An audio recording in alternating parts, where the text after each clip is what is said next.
I remember 11,461 days ago, like it was last week. I was taking a stroll in Central Park across the street from Mount Sinai Hospital in New York a couple of hours after Becca was born. On that day, I had been alive for 11,279 days.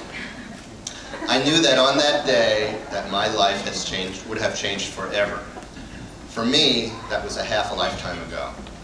I did the math. I didn't have any clue what life had in store for me or for Becca, but I did imagine being in this very place at this very time today.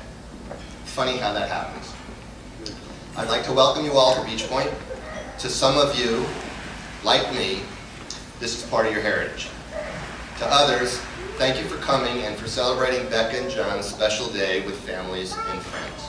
It is indeed a special day. My only regret is that my father, Kurt, is not here to share in the festivities. If he were, I am positive that he would be leading the celebration. Becca was special to him. He spotted her early as an extraordinary person. Smart, beautiful, and spirited.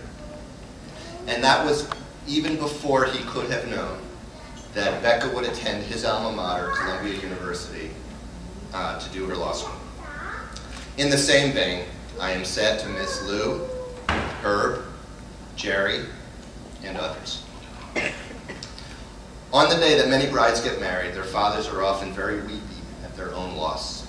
That's not the case for me. I am proud of Becca, always have been.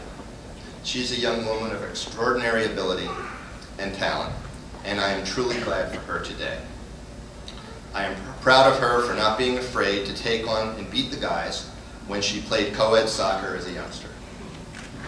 I'm proud of her for climbing to base camp of Mount Everest. I am proud of her for not being afraid to travel the world over and to live in and experience many cultures. I'm proud of her academic achievements and her independence. I'm proud of her engaging personality, quick wit, and sense of fun.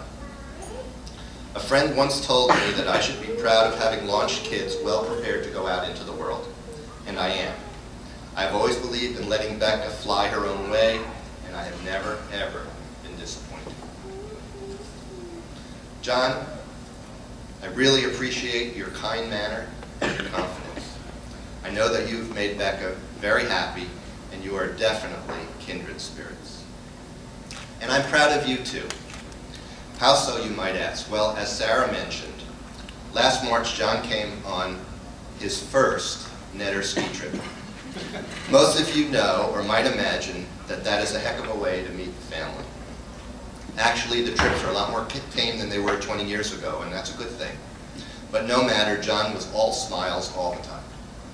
He skied and skied and skied, and I think he had a lot of fun. That's saying a lot for a previously casual skier. I was impressed, and he quickly became ingratiated into the family, and most so with the little Booms. So for that, and for making Becca happy, we're glad to add you to the family. Wedding toasts often include sage advice and famous quotes. Advice I won't provide because you will live your life in your own way. But I certainly have wishes for you. I wish that you enjoy good health. Make it a priority to nourish your love for yourselves, your friends, and your family, and to live life honestly, fully, and always together. In the words of some quotable guy, which was the same quotable guy that Ben talked about earlier, this quotable guy said, "Love does not consist of gazing at each other, but in looking outward in the same direction." It goes fast.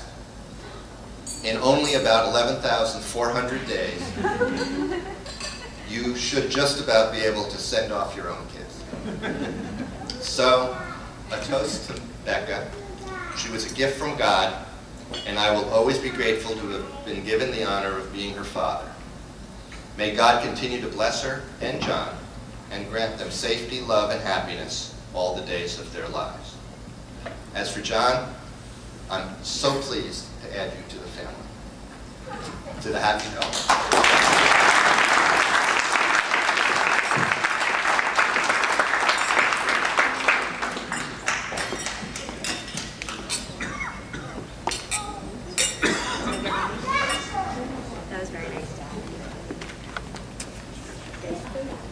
like to try to